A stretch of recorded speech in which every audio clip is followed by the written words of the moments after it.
ada satu pertanyaan. Izin bertanya, Bu, boleh nggak kita berharap sama sesuatu yang nggak bisa terjadi secara manusia, misalkan peraturan atau syarat tentang suatu pendaftaran sekolah? Nah, sebelum saya lanjutin nih, boleh nggak kita berharap sama sesuatu yang nggak bisa terjadi secara manusia? Saya pikir harus dong. Justru kita itu berharap ke Tuhan itu untuk sesuatu yang memang kita nggak bisa harapkan secara manusia, karena kita punya Tuhan yang impossible, yang tidak masuk akal, itu menjadi keahlian Tuhan. Nah, terus kemudian saya lanjutkan pertanyaannya ya. Misalkan peraturan atau syarat tentang suatu pendaftaran atau sekolah. Jadi sekolahnya itu pakai batas usia per September. Tetapi sejauh yang aku search itu belum pernah ada perubahan aturan terkait usianya.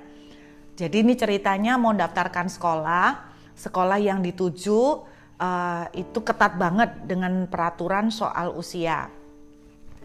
Pertanyaannya sederhana sih, boleh nggak berharap? Boleh lah kalau berharap, boleh lah minta sama Tuhan. Tuhan yang juga bilang mintalah, tapi perkara dijawab atau tidak, nah itu haknya Tuhan. Dan dijawab persis seperti yang kita mau atau dijawab dengan cara yang lain, itu juga haknya Tuhan. Tetapi jelas namanya manusia, bagian kita adalah kita menaruh harap kepada Tuhan.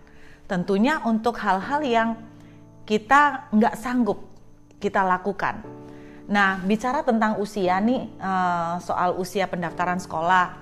Salah satu contohnya sih, saya ngalamin nih sama anak saya yang paling kecil. Nah, dia sekarang lagi usia 16 tahun. Dan ketika dia mendaftar sekolah untuk kuliah, yang mana nggak masuk akal ya saudara.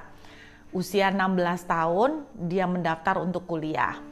Nah, yang terjadi ada 2 university yang saya apply.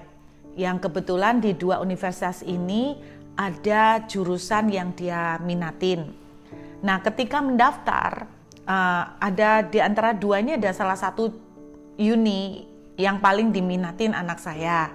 Nah, ketika kita apply, ternyata pada akhirnya pihak university itu menolak. Karena alasannya usia anak saya terlalu muda. Nah, tentunya apakah pada posisi itu saya terus menengking, saya terus memaksa di dalam nama Yesus supaya university ini menerima anak saya? Enggak, saudara. Karena saya tetap percaya kadang-kadang Tuhan juga menutup pintu-pintu tertentu. Karena Tuhan mengarahkan kita kepada pintu lain yang mungkin kita tidak suka, tapi itu yang lebih baik yang Tuhan pilihkan. Nah, kemudian di antara 2 uni, ternyata ada satu university yang mereka bilang kami menerima kok untuk anak umur 16 tahun.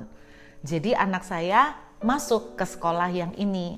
Jadi akhirnya ya nggak jadi kepada sekolah yang diminatin awalnya, tetapi ke sekolah lain yang tadinya sebetulnya dia nggak terlalu berminat di situ. Tetapi saya bersyukur pada akhirnya dia bisa bilang bahwa saya ngomong, kamu nggak kecewa karena kamu nggak masuk ke sekolah yang pertama yang kamu pengen. Dia bilang, enggak lah, Tuhan pasti tahu yang terbaik. Ya berarti sekolah yang ini yang Tuhan mau kasih buat saya. Nah, saudara, kita boleh berharap, kita boleh minta, kita boleh berdoa. Tetapi pada akhirnya Tuhan bisa memberikan jawaban, iya. Tetapi iya pun kadang-kadang iyanya tidak seperti iya yang kita mau, tetapi iyanya itu ada improvisasi sedikit. Nah, di situ bagian kita tetap belajar mempercayai bahwa apapun jawaban yang Tuhan berikan, kita terima itu sebagai yang terbaik yang Tuhan sediakan buat kita. Nah, saya berharap ini cukup menjawab pertanyaan saudara ya. Jadi kita lakukan bagian kita, tetap apply. Kalau ditolak ya udah, kalau ditolak ya sudah.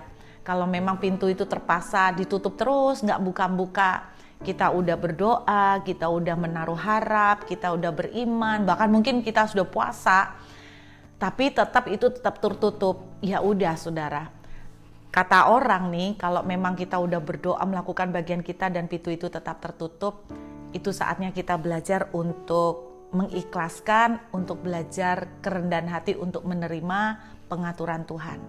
Dan saya berharap ini menjadi kekuatan buat saudara. God bless you.